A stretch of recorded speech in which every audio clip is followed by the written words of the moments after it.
የዲጂታል ቴክኖሎጂ ወይም የኢንተርኔት ዓለሙ በጣም ብዙ ጥቅሞች አሉት። ማንኛውም ሰው በሚፈልገው ሙያ፣ በሚፈልገው ሐሳብ፣ በሚፈልገው ርዕሰ ጉዳይ የሚፈልገውን መረጃ፣ ትምህርት፣ ስልጠና ማግኘት ቢፈልግ ግብዓቶችን ከኢንተርኔት ዓለም በቀላሉ ማግኘት ይችላል። ለምሳሌ ዩቲዩቦች ላይ አስፈላጊ ኮርሶችን ሁሉ በፈለገው ሙያ ማግኘት ይችላል።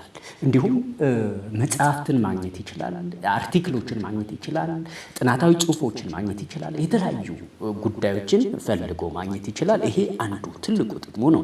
ሌላው ስራዎቻችንን በቀላሉ ለህዝብ ማድረስ እንችላለን።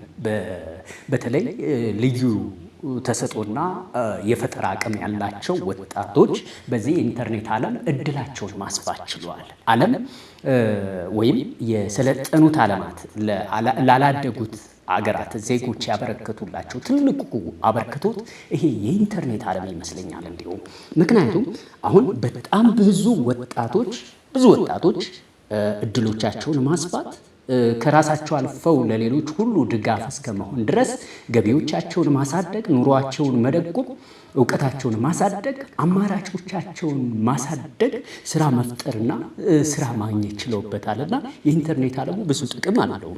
እጅግ ለብዙ ለተጨነቁ ነፍሶችም መጮሪያ ሜዳ ነው። እንደኛ ባሉ ማህበረሰቦች ውስጥ በተለይ ብዙ ክራይሲሶች ያሉበት ላይክ ማህበራዊ ቀውስ፣ ፖለቲካዊ ቀውስ፣ ኢኮኖሚያዊ ቀውስ ብዙ ነገሮችን ለሚያሰቃየው ማህበረሰብ መጮሪያ ሜዳ ነው የኢንተርኔት ዓለሙ።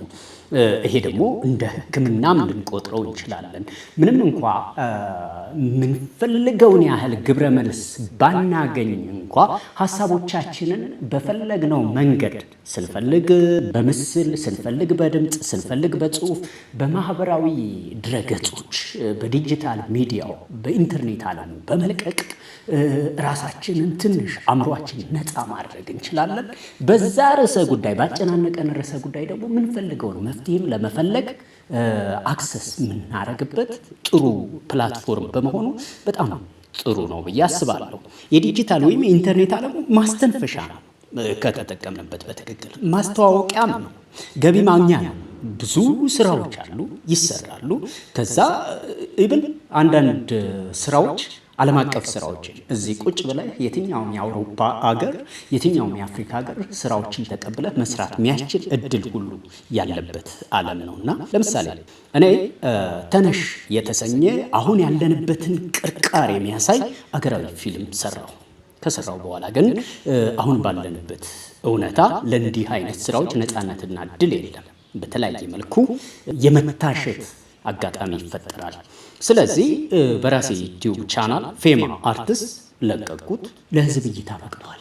ጥሩ ስራ መስራትና ጥሩ ስራህን ደግሞ ለህዝብ ማድረስ ብትፈልግ የሆኑ አካላት በቢሮክራሲ ቢጠረንፉ፣ የሆኑ አካላት ባላቸው ስልጣንና ባላቸው እድል ተጠቅመው ያንተን ስራዎች ጫና ቢፈጥሩ፣ አንተ ግን መሽሎኪያ ሜዳ አለህ። ይሄ ዲጂታል ዓለም ትልቅ በረከት ነው ለኔ። ታዲያ በጣም በስነ ምግባር የተሞላን መሆን አለብን።